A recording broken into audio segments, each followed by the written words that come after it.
I want us to listen to some words of wisdom by Tanzanian President Samia Suluhu, and then we compare it to what William Ruto and KRA are doing in Kenya. Listen to this before we continue. Kwenye mapato na matumizi, Waziri wa Fedha umepewa kigezo hapa cha trilioni 2 kwa mwezi. Tunataka trilioni 2 kwa mwezi, muende mkatanue wigo wa kodi. Lakini pia mtengeneze walipa kodi wengi zaidi. Trendi mnayokwenda nayo sasa hivi ni kuua walipa kodi. Mnaua wafanya biashara. Mnatumia nguvu zaidi kuliko akili na maarifa kupata kodi. Sasa wale mnao wakamua, mkenda mkachukua vifaa vyao vya kazi, mkenda mkafungia akaunti zao, mkachukua pesa kwa nguvu kwenye akaunti, kisa sheria inakuruhusu ufanye hivyo. Akitoka hapo anakwenda kufunga biashara, anahamia nchi ya pili. Mnapunguza walipa kodi. Naomba sana nendeni katengenezeni, mkatanue wigo wa walipa kodi. Yale mengine ambayo yanapunguzia watu ari ya kulipa kodi, naomba ukayasimamie. Samia Suluhu is warning Tanzania's Revenue Authority against kukamua na kuua walipa ushuru. Wakiendelea kukamua na kuua walipa ushuru, watatoroka nchi zingine na Tanzania haitapata ushuru. Those are words of wisdom.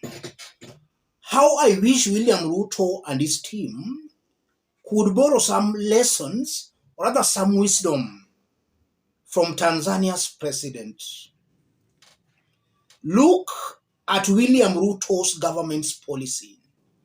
Ruto believes that for the government to implement some of its objectives or achieve some of its objectives, it has to tax Kenyans.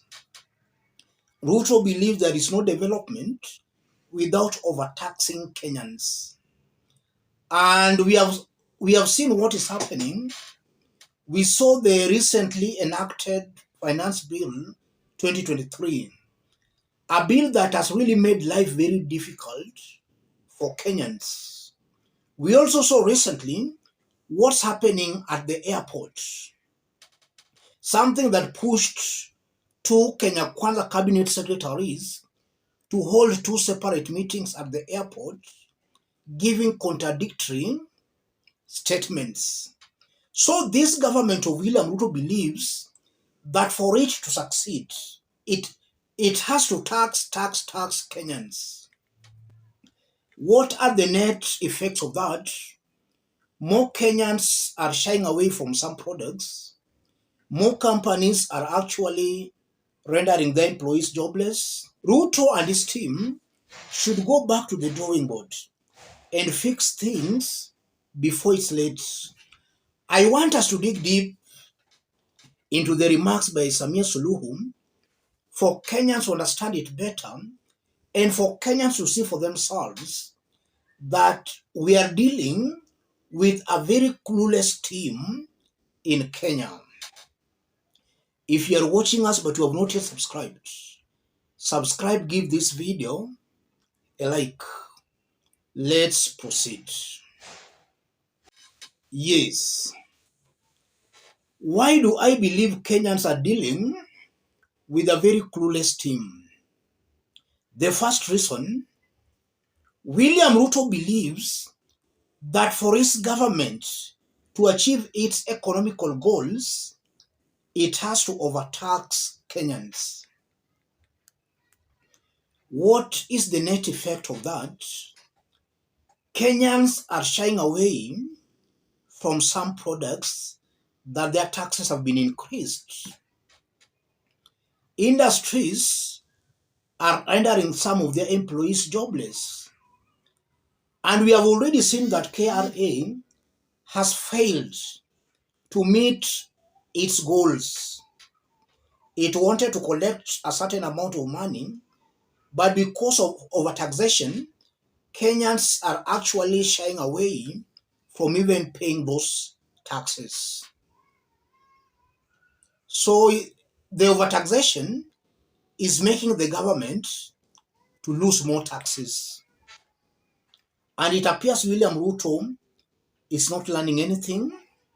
A few days ago, we saw Kithure Kindiki, through the Kenya Gazette, announced some new charges for government services. More and more Kenyans will actually try finding other options to beat the high or rather the punitive charges and taxes. The government will continue losing more taxes. Secondly, look on how KRA is handling taxpayers in Kenya. Total arrogance, a lot of force, that in itself is actually discouraging Kenyans and even investors. And just as Samia Suluhu has stated, we have seen that foreign investors are running away from the country. As time goes by, more and more investors will leave Kenya. KRA will be collecting less and less revenue. Yes. And if you look at this government in general, it's true that it's full of greedy leaders. Controller of budget a few days ago dropped a bombshell that budget estimates the salaries are being doubled or being tripled, but in actual sense, they only get a third of the estimates. So you are seeing that corruption, and that corruption is watering down Kenyans' taxpayers' trust in the government. As a result of that, more Kenyans might not even be willing to pay those taxes because, after all, they know some few individuals in government will be squandering them. So taxpayers' money is not prudently being used in this government. And linked to that point, in under 1 year, William Ruto has made over 40 trips, foreign trips. And in these foreign trips, he's always with him a very big delegation that is really misusing taxpayers' money. We are talking of a tune of over 2 billion that William Ruto is using in one fiscal year. So you are seeing again here that taxpayers' money is not prudently being used. That, just as I've explained, is discouraging Kenyans. Above all, William Ruto's policy is to campaign. It appears that the driving force, the main policy of this government is to campaign. Service delivered development is not an issue. That's not their worry. All they are interested is constant campaigns. Ruto is everywhere doing his campaigns.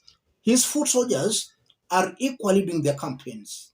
So instead of William Ruto's government focusing on the real issues that can change or rather can better the economy, Ruto is just there to campaign, lying to Kenyans, giving false hopes, false promises.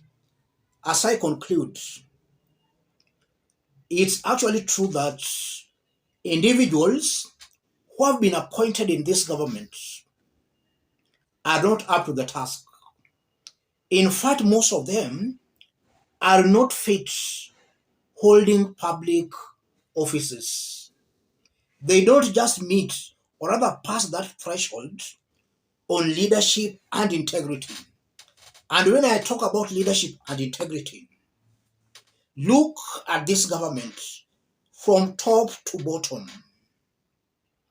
100% of its leaders are not fit holding public offices.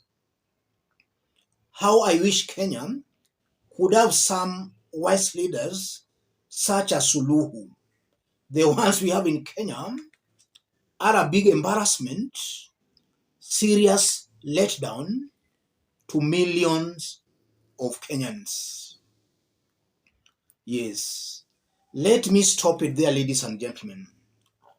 If you are watching us but you have not yet subscribed, subscribe, give this video a like, and to our fans and subscribers, any person who may want to support our forum, contact me through that number there, or just feel free to channel your support to that number. Let's meet in our next analysis. Thank you. God bless you. God bless Kenya.